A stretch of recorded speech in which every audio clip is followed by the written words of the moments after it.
So I have had this koi pond basically for 25 years. My son and I dug this out. He moved away and left me with the care of the fish.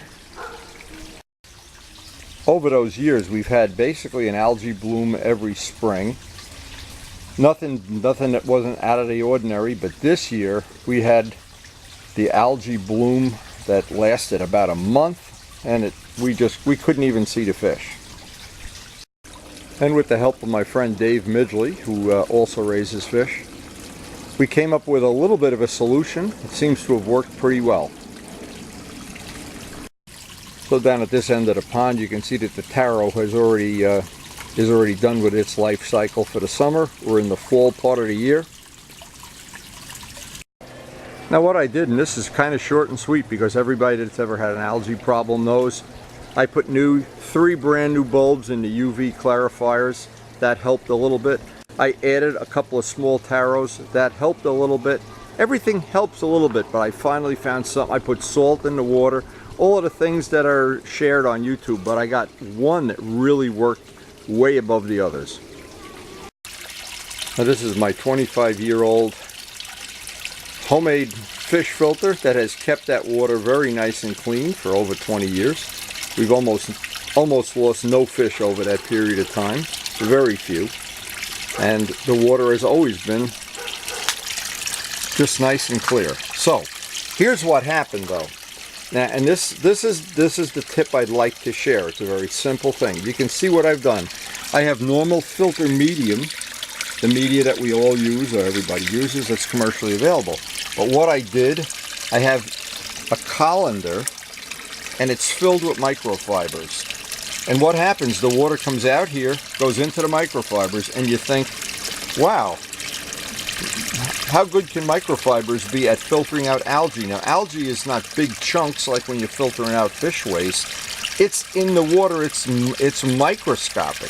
So I wanted something that would filter and it's probably other material, of course, but this is something almost everybody I know anyway, has microfibers at their disposal. Let's see, is as I take some of the microfibers out, and I wanted to show this, the water that's coming out of it is green. You don't have to be a rocket scientist to see how green that is. And that green is algae. So what's really happening here, I think, and I don't know, I'm not a rocket scientist, I'm a pond hobbyist.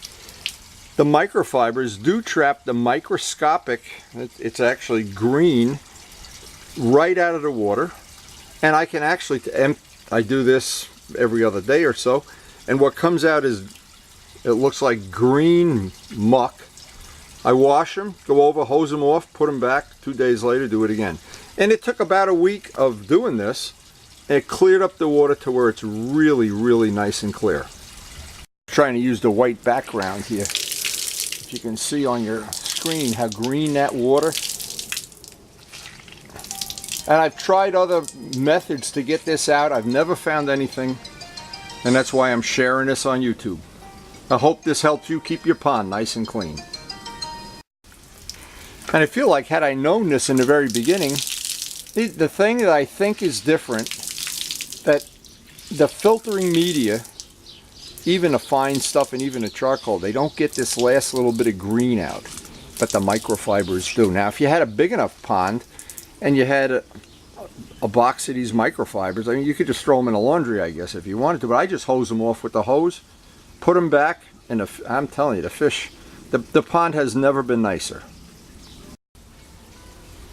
And now what I do with this, this is not supposed to be a professional video, it's just pretty simple to figure out. I put that in there, and then one by one take the microfibers and just lay them in a way that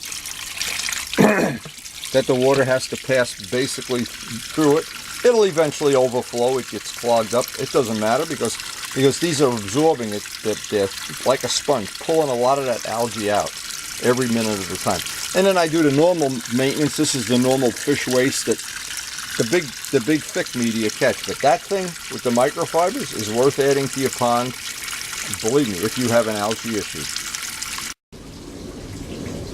So I hope this little tip will help all my friends who have ponds. And thanks again to Dave Midgley.